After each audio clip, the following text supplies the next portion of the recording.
তোমার পর সোনার বাড়ি সোনার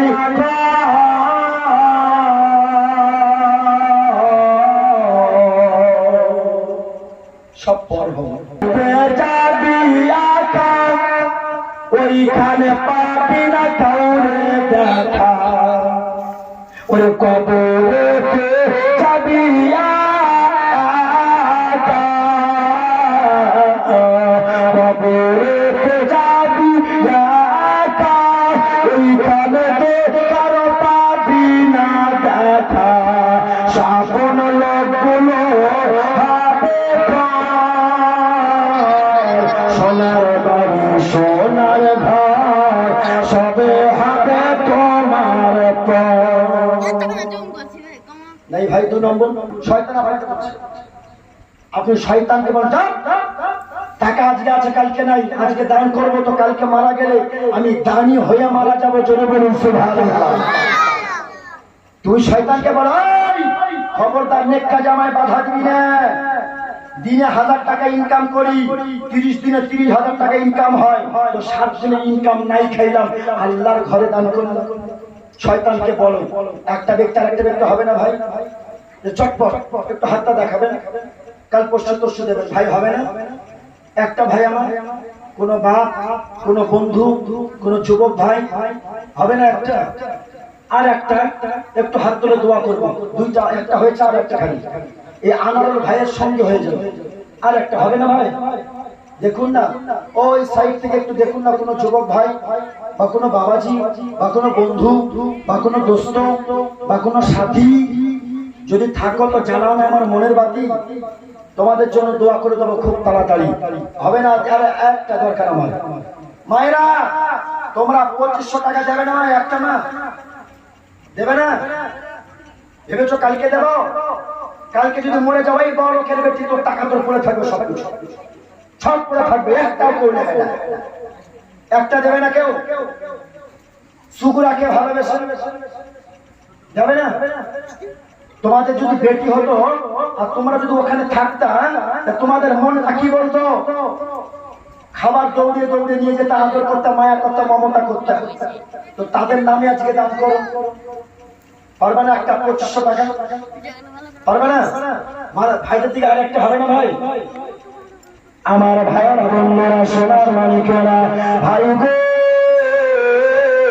এইবার ইমামে মুসলিম রাদিয়াল্লাহু তাআলা আনহু বাবা এইবার কথা সংক্ষিপ্ত করি ভাই ওই যে বুড়ি যে বেলাল ছিল বেটা বেলাল ওই বেলাল ইবনে সিরাজকে গিয়ে বলে দিয়েছে আমাদের বাড়িতে ইমামে মুসলিম আছে সঙ্গে সঙ্গে ওখানকার লোকেরা এসে ইমামে মুসলিমের সঙ্গে লড়াই শুরু হলো ইমামে মুসলিম না খাওয়া অবস্থায় ভাই ঝালাবার ইমামে মুসলিম আপনার ক্ষুধার্ত অবস্থায় তলোয়ার নিয়ে আপনার কিনা বলে যুদ্ধ করা শুরু হলো করতে করতে করতে করতে একটা বিভিন্ন ইমামে মুসলিমের এই ঠোঁটের মধ্যে তলোয়ার চালিয়ে দিল ভাই জানবো একটা তলোয়ার চালাবে ওই তলোয়ারটা দিয়ে ঠোঁটে লাগলো ঠোঁটটা কেটে পড়ে গেল ইমামে মুসলিম রাদিয়াল্লাহু তাআলা ভেবে নিলেন আমার বুঝি আর বাঁচা হবে না ইমামে মুসলিম ওখান থেকে ঘোড়া নিয়ে চলা শুরু হলো চলতে চলতে চলতে চলতে ইমামে মুসলিম হেঁটে গেছে রাস্তায় একটু বসে গেছে আর ঘুম লেগে গেছে স্বপ্নে দেখে আমার নবী মুস্তাফা বলে ইমামে মুসলিম আর চিন্তা করো না ইমামে মুসলিম কিছুক্ষণের মধ্যে তোমাকে দুনিয়া ছাড়তে হবে আমি নবী আমার কাছে আসতে হবে শহীদ হয়ে যাবে আমার জননী আমার ভাই জানিয়ে রাখবে ইমামে মুসলিম রাদিয়াল্লাহু তাআলা আনহু ওখান থেকে উঠে নিয়ে বাঁচার জন্য চলা শুরু চলতে চলতে মাঝ পথে ইবনে জিয়াদের লোকেরা এসে ইমামে মুসলিমকে আবার ঘেরাও করে নিল। কত কথা বলবে ভাই, কত কথা ছাড়বে, কত কথা বলবে। ইমামে মুসলিমকে ধরে নিয়ে আপনার ইবনে জিয়াদের ওই দরবারে নিয়ে গিয়ে হাজির করলো। ইমামে মুসলিমকে যেমন হাজির করা, ইমামে মুসলিম আপনার বলতে আছে ভাই, বলে মুসলিম এখনো বলে আমার হাতের ওপরে হাত দিয়ে পাইয়া গ্রহণ করবে কিনা। ইমামে মুসলিম বলেছিল শুনে যতক্ষণ জীবন আছে ততক্ষণ আপনার হাতের ওপরে হাত দিয়ে পাইয়া গ্রহণ করবে না। ওরে ভাই জানেরা, ও সোনার মালিকের ইমামে মুসলিম রাদিয়াল্লাহু তাআলা আনহু ওই ছাদের উপরে নিয়ে যাওয়া হলো।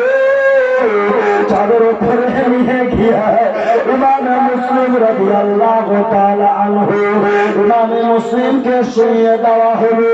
এদিকের দল ইবনে জিয়াদের দল ওই ছুরি নিয়ে এসে ইমামে মুসলিমের গলায় চালাও। ইমামে মুসলিম বলে চালাও না, চালাও না ভাই গো। কেন চালাও না? ওই গলাতে আমার নবী মুস্তাফা চুম্বন দিয়েছে সোনার ভাই। ইমামে মুসলিম বলে শোনো, আমার গালের মধ্যে চুরি চালাও না, আমার গালের মধ্যে মেরো না, আমার গালের মধ্যে মারবা না রে।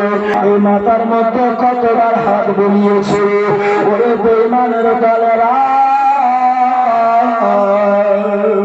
এই চলে তোমরা না পাক হালাতে আবার চলে হাত দাও রে। ওরে বেঈমানের গালেরা, এই নাপাক হালাতে আমার চলে গেল হাত দাও রে। কেন নবী মুস্তাফা যেখানে হাত দাও ওই চুলটা জান্নাতি চুল হয়। ভাইয়েরা সোনার মালিকেরা গো, ইমামে মুসলিমে আপনার কিনা বলে এই জমিনের মধ্যে শুয়ে দিয়ে ইমামে মুসলিমকে